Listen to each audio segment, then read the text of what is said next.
बिस्मिल्लाहिर्रहमानिर्रहीम अस्सलाम वालेकुम।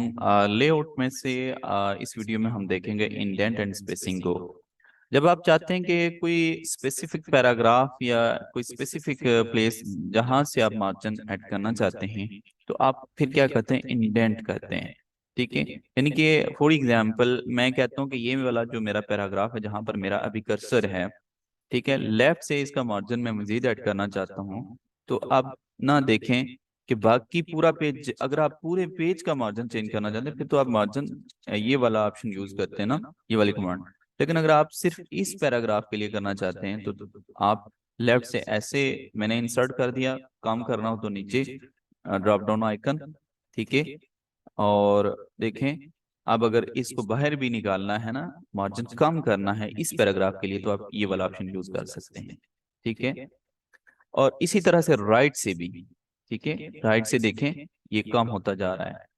ठीक है, और मजीद अगर मैं इसको कम करूं या ज्यादा करूं तो आप अपनी मर्जी से, यानी कि वैल्यूज को कम ज्यादा करूं तो आप यहाँ से मार्जिन को कम और ज्यादा कर सकते हैं इसीलिए। ठीक है, इसी तरह से मैं चाहता हूं कि भैया ये जो मेरा पैराग्राफ है ना, इससे पहले जो स्पेसिंग है वो ज्यादा हो, तो ये देखें, कम करना चाहता हूँ तो ये कम होगी। ठीक है, ऑटो तक जाएगी। ठीक है, इसी तरह से इसके बाद जो पैराग्राफ स्पेसिंग है वो कितनी हो, देखें, ये दो पैराग्राफ अलग अलग हैं, बीच में मैं अगर ज्यादा स्पेस चाहता हूँ तो मैं इसको यूज करूंगा, कम करना चाहता हूँ तो मैं इस चीज को यूज कर, ऑटो तक ये जाएगा। ठीक हो गया। इसी तरह से ये जो नेक्स्ट ऑप्शन है मैं इसी वीडियो में कवर करना चाहता हूँ। मान लीजिए मैंने क्या किया कि यहाँ पर जो है ना, मैं कुछ ये एक ऑब्जेक्ट यानी कि एक पिक्चर आपने इंसर्ट कर दी, देखिए बाकी चीजें सारी खुद से ना हाईलाइट हो गई हैं, पहले ये डिसेबल थी। जैसे ही मैंने एक ऑब्जेक्ट दिया, एक पिक्चर दी, और इसमें इसने मुझे कहा कि भाई आप ना पोजीशन सेलेक्ट करो, तो मैं इस पे क्लिक करता हूँ तो पोजीशन यहाँ पर रखें, यहाँ पर रखूँ मैं, दरमियान में फिर टेक्स्ट हो, ठीक है, यहाँ पर रखूँ, यहाँ पर, मतलब नीचे भी चला जाएगा ये। ठीक है, तो ये नीचे अगर मैं लेके जाऊँ तो ये देखिएगा कि सबसे नीचे, ये इनके इस पेज के बिल्कुल नीचे यानी कि लेफ्ट साइड पे होगा। अगेन मैं पोजीशन ये वाली सिलेक्ट कर लेता हूँ। ठीक हो गया। तो ये थी हमारी पोजीशन, इनके हम जगह जब चेंज करना चाहते हैं इस ऑब्जेक्ट के लिए। ठीक हो गया। अगेन मैं इसको सिलेक्ट करता हूँ और अब रैपिंग टेक्स्ट, ठीक है, कि भाई टेक्स्ट जो है मेरा किस तरह से हो। ठीक है, तो ये देखें मैं जैसे ही चेंज कर रहा हूँ तो साथ साथ प्रीव्यू भी दिखा रहा है आपको, बिहाइंड टेक्स्ट। ठीक है, कि ये वाला जो ऑब्जेक्ट है ये इस टेक्स्ट के पीछे हो। ठीक हो गया।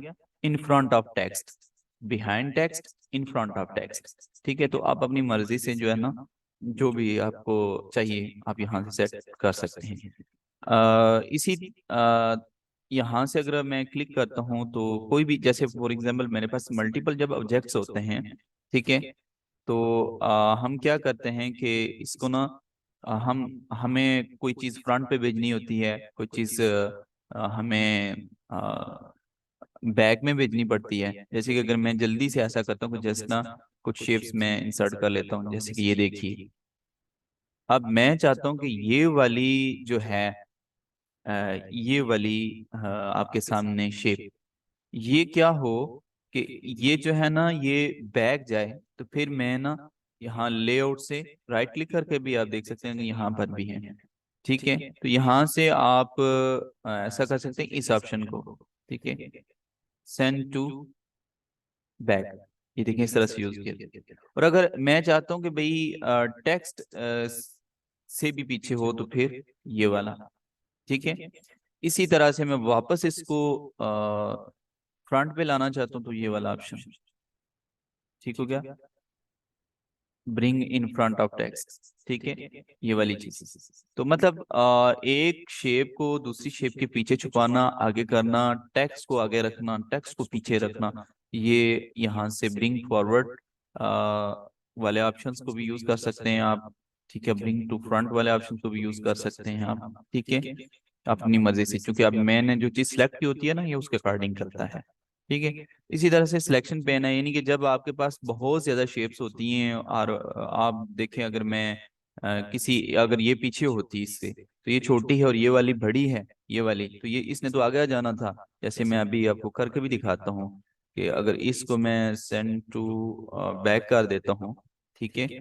और आप देखिएगा कि अब अगर मैं इस पे क्लिक करता हूँ, मुझे वो वाली जो पिक्चर जिस शेप में मैंने इंसर्ट की हुई है, मैंने वो सिलेक्ट करनी है, लेकिन आगे ये रेक्टेंगल बड़ा सा आ जाता है, तो मैं उसको कैसे करूँ? तो फिर आई रिकमेंड कि आप क्या क्या करें, सिलेक्शन पेन का इस्तेमाल किया करें। सिलेक्शन पेन पे जैसे क्लिक करेंगे तो ये सिलेक्शन नेविगेशन बार यानी कि इस तरह की चीज ओपन हो जाएगी। अब देखिए मैंने इसको सिलेक्ट करना है ना, तो ये वाली चीज आ जाएगी। ठीक है। वो अलग बात कि मैंने क्या किया हुआ है, इसको बिहाइंड किया हुआ है, यानी कि पीछे किया हुआ है, बैक किया हुआ है। आप इसको जाके ना ब्रिंग टू फ्रंट भी कर सकते हैं। ठीक है। और जब आपने सिलेक्शन करनी होती है सिलेक्शन पेन को, तब आप यूज करते हैं। ठीक है। इसी तरह से अलाइनमेंट है ऑब्जेक्ट की, कि आप इसको किस तरफ रखना चाहते हैं। ठीक है। तो आप अपनी मर्जी से जो है ना यहाँ से अलाइन इसकी सेट कर सकते हैं किसी भी ऑब्जेक्ट की। ठीक है। और इसके अलावा आपने जब देखें मैंने दोनों सेलेक्ट कर लिया, अब इसको मैंने ग्रुप बनाना है, कि वही चीजें जो हम काफी मरतबा कर चुके हैं, इसलिए मैं इसको इतना सीरियसली नहीं ले रहा। ठीक है। यहाँ से रोटेशन है, कि भाई आपकी रोटेशन जो है ना ये इसकी कैसे हो। ठीक है। आप अपनी मर्जी से ही नहीं कर सकते हैं, जो भी करना चाहें। ठीक हो गया। आई थिंक सो इतना काफी है आज के लिए। ठीक है। बल्कि हमारी पूरी ये ठहबार इसी वीडियो में हो चुकी है। देखते रहिए इस चैनल को अपनी प्रैक्टिस के लिए। Thank you so much. अपना बहुत सारा ख्याल रखिएगा। अल्लाह हाफिज।